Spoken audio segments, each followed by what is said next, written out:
The valet took one look at the truck and asked if Wyatt Boone was there to make a delivery. It was a fair mistake if you only looked at the truck.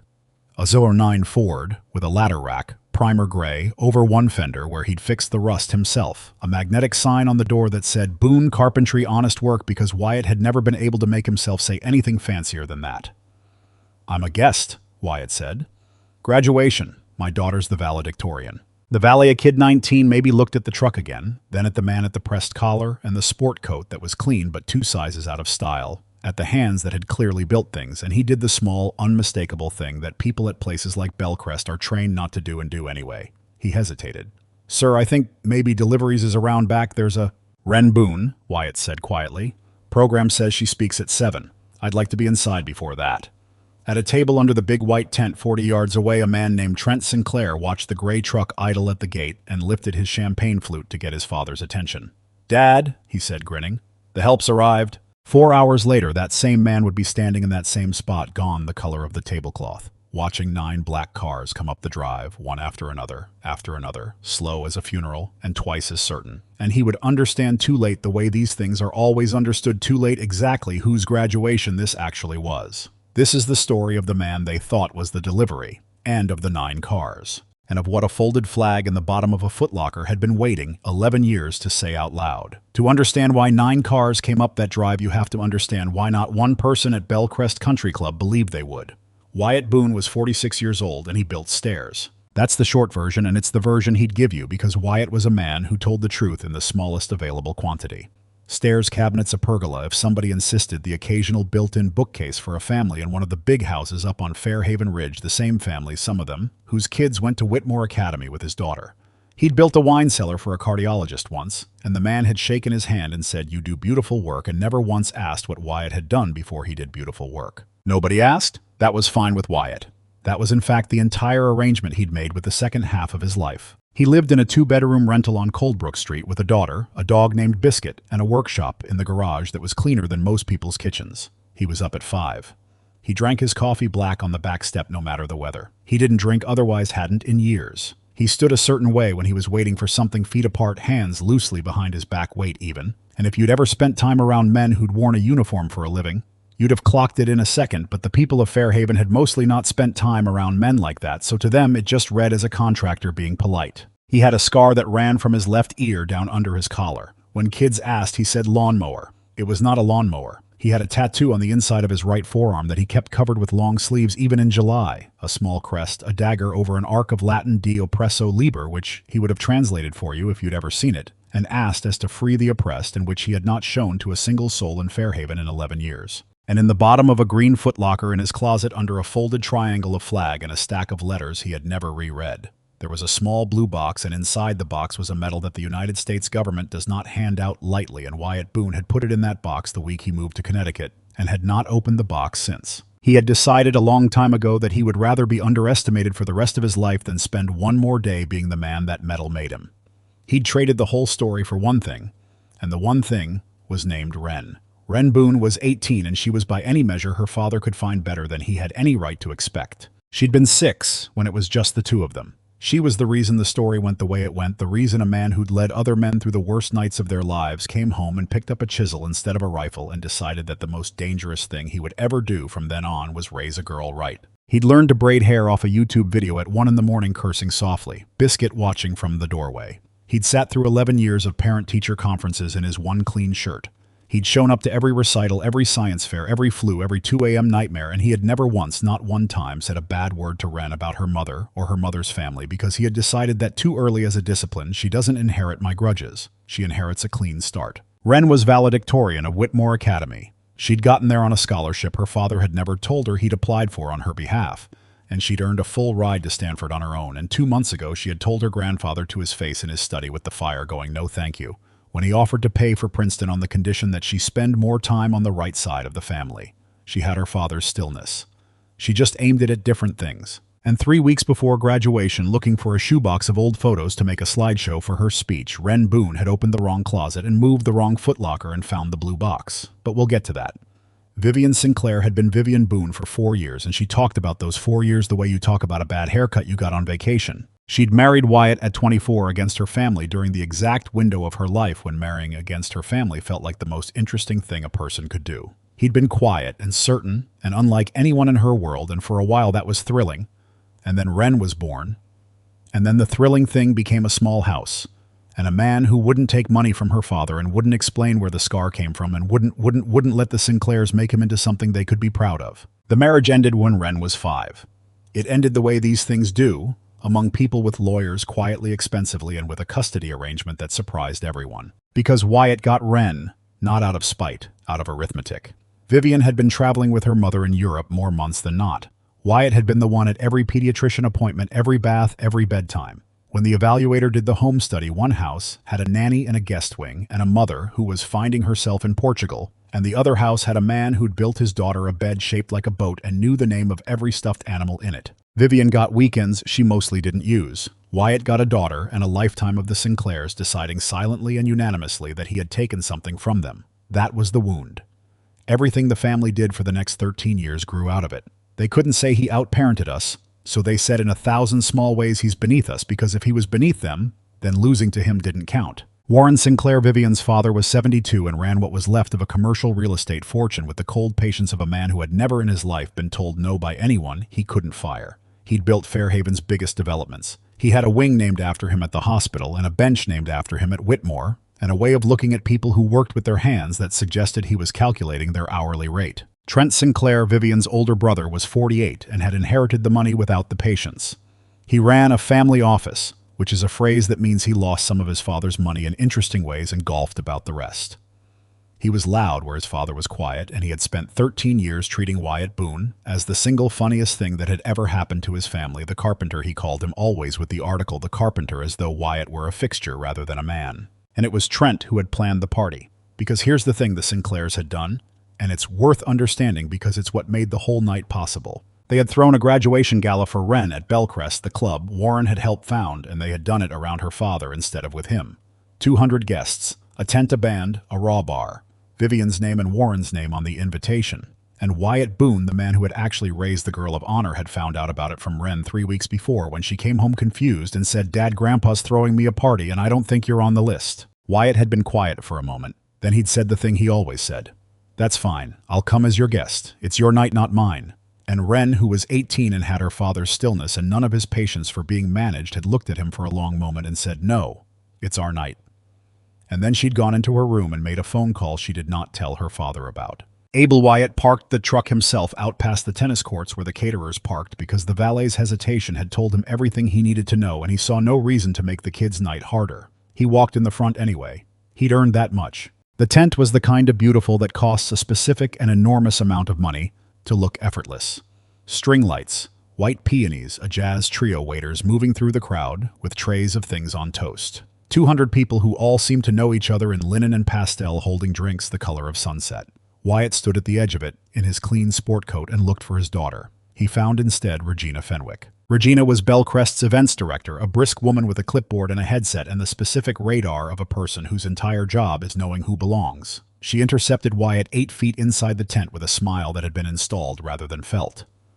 "Sir, can I help you find someone?" "Wyatt Boone. I'm Ren's father. I believe I'm at—" He glanced at the seating card display, a whole table of little tinted cards and calligraphy, and did not find his name on the good tables. "I'm not sure where I'm at, actually." Regina's smile did something small and terrible. She consulted the clipboard. She found him. He watched her find him, and he watched her face when she saw where he'd been placed, and he understood before she said it. "You're at table 19, Regina said. It's toward the back near the service entrance. There was a bit of the family finalized the arrangement, and I'm afraid the head tables were quite spoken for. Table 19's fine. It's really no reflection." "Table 19's fine, ma'am," Wyatt said, and he said it so gently and so completely without complaint that Regina Fenwick, who had braced for an argument, felt for one confusing second like she was the one who'd been let off easy. He found table 19. It was near the service entrance next to the swinging door the waiters used, and it sat him, with a retired Whitmore Latin teacher, 2 elderly cousins of somebody, and an empty chair. From table 19 you could not see the podium. Wyatt sat down, folded his hands, and waited the way he had once waited for many worse things than a party. A young server named Marisol set a water glass in front of him. She was maybe 20, working her way through the community college 2 towns over, and she'd noticed the truck in the caterer's lot and put 2 and 2 together, and she'd seen where they'd sat him, and something about it had made her jaw tighten. Can I get you anything, sir? I'm all right, thank you. He looked up at her, and he did the thing he always did, which was to actually see the person carrying the tray. Long night for you all. You holding up okay? Marisol blinked. In 4 years of catering, she could count on one hand the number of guests who'd asked her that. I'm good, she said. She lowered her voice. Are you Ren's dad? I am. She talks about you? Marisol smiled. In the kitchen, she came back to say thank you to the staff before it started. Nobody does that. She said her dad taught her you thank the people who make the thing happen. Wyatt looked down at the tablecloth for a second, and when he looked back up, his eyes were bright. Yeah, he said. That sounds like her.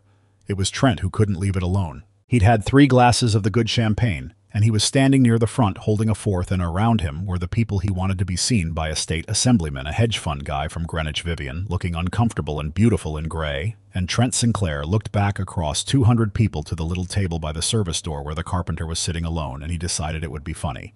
He picked up a spoon and rang his glass. Everyone, if I could. The tent quieted. The band trailed off. 200 faces turned toward the front, toward the podium and the microphone and the man with the champagne. I just want to say a few words before Warren does the real toast. Laughter warm from the people who knew him. We are here tonight, Trent said, for the smartest, most extraordinary young woman any of us know.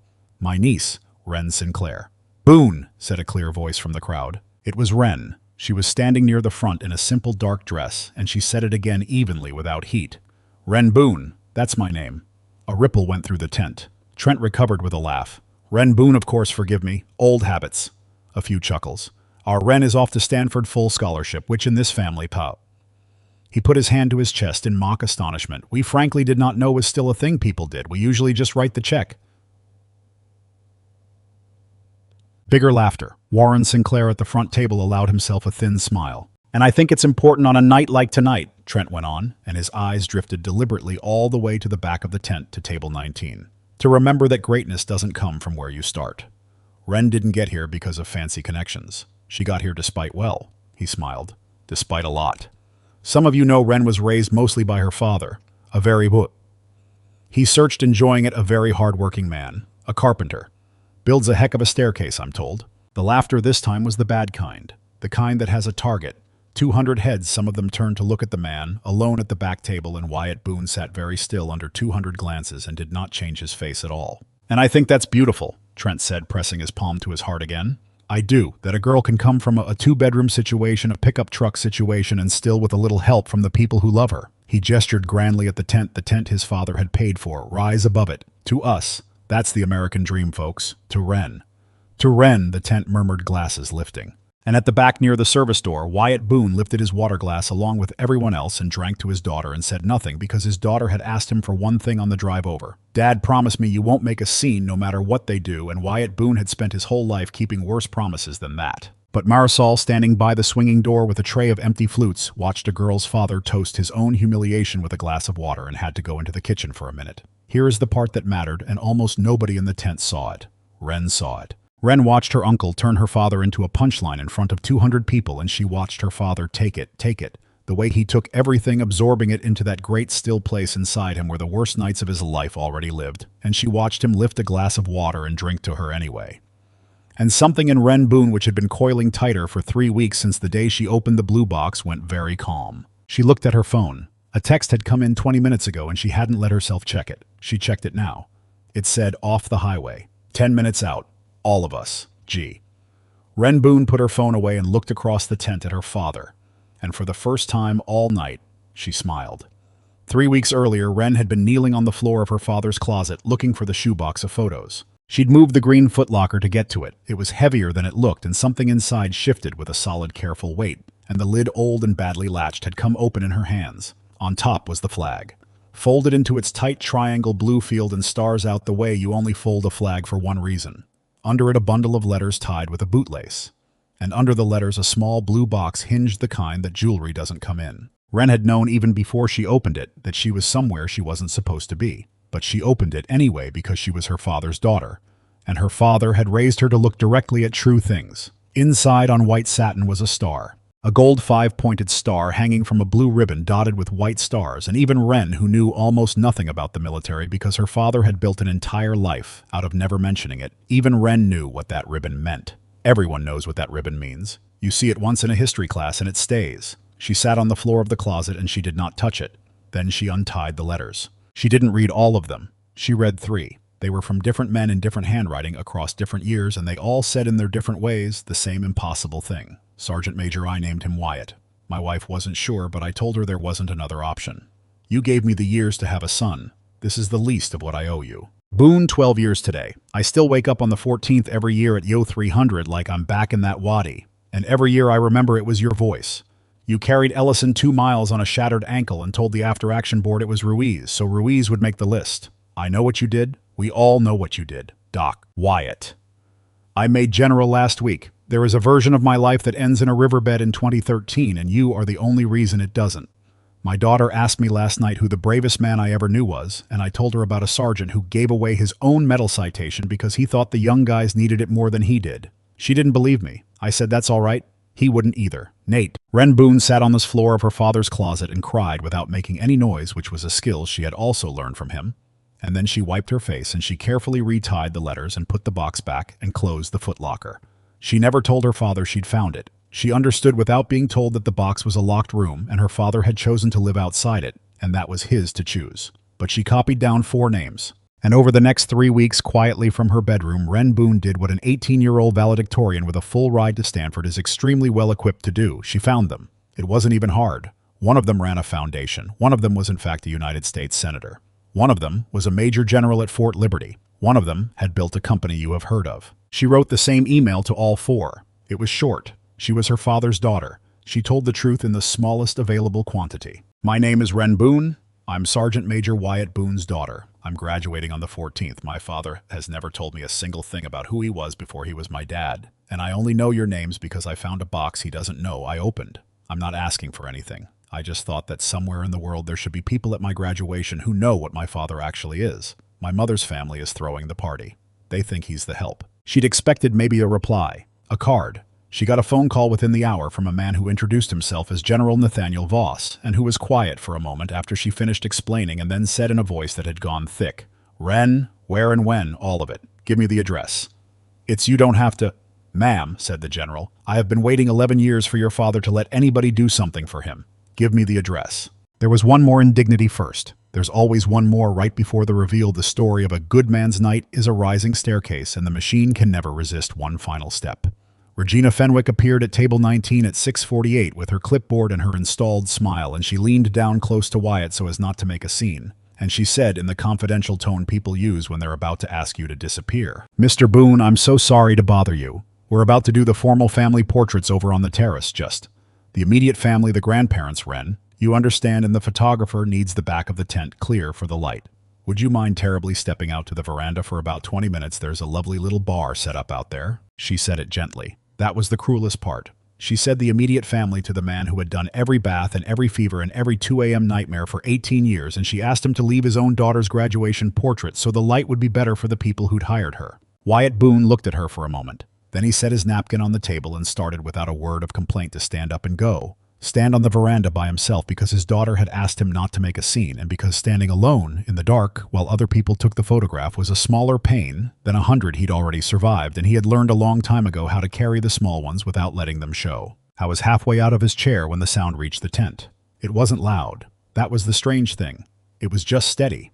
And Wyatt Boone stopped half standing, one hand on the back of a chair at table 19, and went completely still because there are sounds you never stop recognizing, and the sound of a disciplined column of vehicles arriving at a measured pace was written into him deeper than his own name. Regina, confused, straightened up. "Mr. Boone, the veranda's just—" "Ma'am," Wyatt said quietly, still listening, "I don't think I'll be needing the veranda."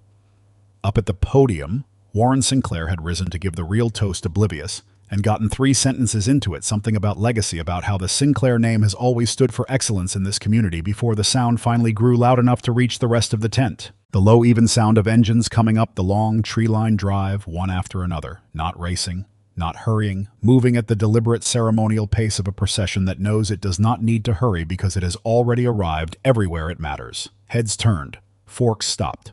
Warren faltered mid-sentence and lost his place. The first car came into view at the top of the drive, and the valet stand lights caught it. A black Suburban, government plates, tinted glass, immaculate. Behind it a second. Behind that a third, a long black sedan with small flags on the fenders. Then a fourth, a fifth. The band stopped playing. Sixth, seventh. 200 people in linen and pastel stood in a tent full of peonies and watched black car after black car crest the drive and roll toward the club in a line that did not seem to end. Eighth, ninth, 9 of them. They pulled into the circle in front of Bellcrest in perfect sequence and stopped engines idling. And for a moment nothing happened, and the silence in the tent was the silence of 200 people who have all understood at once that they do not understand what is happening. Then the doors opened. They came out of the cars in dress uniforms. Not costumes, not the soft romantic idea of a uniform. The real thing, dress blues and dress greens with rows of ribbon that meant nothing to the people in the tent, and everything to the 3 or 4 veterans among the catering staff who had gone completely still. Gold on shoulders, a general officer's stars catching the string lights. Men and one woman, most of them in their 40s and 50s, now moving with the specific unhurried economy of people who have been in far worse rooms than this one. They did not go to the podium. They did not go to Warren Sinclair, who was still standing there with his mouth slightly open and his toast dying in his throat. They walked, all 9 of them, in a loose formation that tightened as they came straight through the parting crowd, straight past the head tables, straight past Trent Sinclair, who put out his hand and said, "Gentlemen, welcome, I'm Trent Sin," and was walked past as though he were a coat rack all the way to the back of the tent. To table 19 by the service door, where a carpenter in a 2 sizes out-of-date sport coat was already on his feet because his body had known before his mind did, because there are sounds you never stop recognizing, and Wyatt Boone stood at table 19 with his hands loose at his sides and his face doing something it had not done in 11 years. The lead man stopped in front of him. 2 stars, gray at the temples now. He'd been a lieutenant once, 26 years old, and certain he was going to die in a riverbed, and the man in front of him had made sure he didn't. Major General Nathaniel Voss came to attention in front of a self-employed carpenter in a rented tent in Fairhaven, Connecticut, and he raised his hand in a slow, deliberate salute, and he held it. "Sergeant Major Boone," he said, and his voice carried across a silent tent of 200 people. "It's been too long." And behind him, all 8 of the others came to attention and saluted too. Wyatt Boone stood in front of the men he'd bled with, and the medal he'd buried, and the daughter he'd built his whole quiet life around, and for a moment he couldn't return it. His hand wouldn't lift. 11 years of nobody has to know was breaking apart in his chest all at once, and it hurt the way the first kind thing after a hard thing always hurts. Then slowly, because some things are stronger than 11 years. Wyatt Boone straightened his spine into a shape his body had never actually forgotten, and he brought his hand up and he returned the salute of a Major General of the United States Army in front of the people who had spent the evening deciding he was the help. "General Voss," he said. His voice was steady. It had carried men through worse than this. "You didn't have to do this." "No, sir," said the general, "but we really did." Here is where the Sinclairs turned the color of the tablecloth. Because General Voss turned to face the tent, the 200 people, the podium. Warren frozen mid-toast, Trent with his rejected handshake still hanging in the air, and he found the microphone with his eyes, and he walked to it, and no one on earth was going to tell him. He couldn't. "Forgive the interruption," General Voss said. "We drove a long way, and we're only going to take a minute of your evening." He looked out at them. "My name is Nathaniel Voss. I'm a Major General in the United States Army. To my left is a man some of you may recognize, that Senator Grant Ellison of Colorado. Next to him, Dr. Amara Reyes, Chief of Trauma Surgery at Denver General. Behind them, Master Sergeant Eli Ruiz, retired. Command Sergeant Major Frank Doc Halloran, retired. And 4 other men who spent a portion of their lives doing a job most of you have the luxury of never thinking about." He paused. "We came tonight because a young woman named Wren Boone sent us a note. She said there should be some people at her graduation who know what her father actually is." The general's jaw worked. "So we thought we'd introduce him, since it sounds like he never has." Somewhere in the crowd, a champagne flute set down too hard against a plate. In 2013, General Voss said, "In a place I'm not going to name, 12 of us were pinned in a dry riverbed for 9 hours. I was a lieutenant. I was very young, and I was very sure I was going to die there. The man in charge of keeping that from happening was our team sergeant." He looked back at Wyatt, who had gone very still. "He got 11 of us out. He carried one man, that's the senator, standing next to me 2 miles on an ankle that turned out to be broken in 3 places. He did it under fire the whole way. And when the Army wanted to put a medal on his chest for it, he stood in front of a board of officers and told them the men who deserved recognition were the young ones, the specialists, the guys who'd need it for their careers. He gave his citation to Ruiz. He gave the credit away." A sound went through the tent, 200 people breathing at once. "They gave him the medal anyway, over his objection. It's the highest one there is." Voss let that sit. "I've spent 11 years trying to find a way to repay a debt that doesn't have a currency. Tonight his daughter gave me the address. That's the only reason we're standing in your beautiful tent." He looked then, and everyone followed his eyes directly at Trent Sinclair. "I understand there was a toast earlier. about where a person starts, about rising above the man who raised her. Trent Sinclair's mouth opened and produced nothing. "I'd like to offer a correction," the general said, and his voice was perfectly terrifyingly courteous. "There is no one in this tent tonight, no name on this building, no name on that bench outside, no fortune in this room that Ren Boone needs to rise above. She has spent 18 years being raised by the finest man I have ever served with. If she rises to half of what her father is, this country is lucky to have her." He lifted a glass a waiter had on pure instinct put into his hand. "So, to Ren Boone, and to her father. Sergeant Major, it is the honor of my life to stand in a room and finally say your name out loud." "To Sergeant Major Boone," said 8 uniformed voices, and then raggedly gathering a shamed, grateful 200 others to Sergeant Major Boone, and the whole tent was on its feet, and Warren Sinclair's toast lay abandoned on the podium, and Trent Sinclair was sitting down now very carefully because his legs had stopped being reliable. The night didn't end with the toast. That's the mistake people make when they tell this kind of story. They stop at the good part. But comeuppance isn't the salute. Comeuppance is what happens in the hours after the salute, when everyone has to keep standing in the same tent and live inside the new arithmetic. Trent Sinclair tried once to recover. 20 minutes later, flushed and desperate, he approached Senator Ellison near the bar and started in, "Senator, wonderful to have you. I'm on the board of the We Should Really Connect My Family's Foundation, does a lot of work with veterans." Grant Ellison, who had been carried 2 miles across a riverbed by the man Trent had called the Help, looked at Trent Sinclair's outstretched hand for exactly as long as it took to make the moment unbearable and then said quietly, "I know who you are. I heard your toast." And he turned back to his conversation. Trent stood there holding his own hand for the second time that night, and this time nobody was walking past him, they were watching. Half the room was watching. And in the specific ecosystem of Fairhaven society where Trent Sinclair had spent his whole life being the loudest man in the tent, being watched while a senator declined to shake his hand was a wound that would take years to scar over. By Monday, 3 people had told the story at the golf club. By Friday, it had reached Greenwich. Warren Sinclair did not try to recover because Warren Sinclair was smart in the way his son was not, and he understood immediately and completely what had happened. He had built a wing and a bench and a name, and he had spent 13 years constructing an elaborate social architecture whose entire purpose was to make one quiet carpenter feel small. And in the space of 90 seconds, a 2-star general had walked into his party and revealed that the carpenter was, and had always been, the largest man in any room he entered. Warren's fortune was real. His influence was real, and it had all just been made to look in front of everyone whose opinion he had ever cared about like exactly what it was, money, and nothing underneath it. He left before the cake. He did not say goodbye to his granddaughter. He would spend the following year discovering that Ren, now that she'd seen the 2 families placed side by side under a tent, had quietly and permanently chosen. Vivian was the one who surprised people. She found Wyatt near the end of the night, out by the truck he'd parked past the tennis courts. He was leaning against the tailgate sleeve, still down over the tattoo, looking up at the sky, the way he did on the back step at 5 in the morning. "You never told me," she said. "No. 4 years of marriage. You carried a man 2 miles on a broken ankle, and you never, Wyatt. We fought about you not opening up. My father called you closed off. My brother," her voice cracked. "You let Trent call you the carpenter for 13 years. You could have ended it any time. 1 sentence. Why didn't you ever?" "Because," Wyatt said, and he said it gently without any edge at all, "if I told you, you'd have loved the sergeant major." He looked at her. "I wanted somebody to love the carpenter. Turned out that person was Ren." Vivian Sinclair stood in a parking lot in her gray dress and understood 13 years too late the exact size of what she had let her family throw away. It was not a redemption, it was just a woman finally seeing clearly, which is sometimes the heaviest thing that can happen to a person.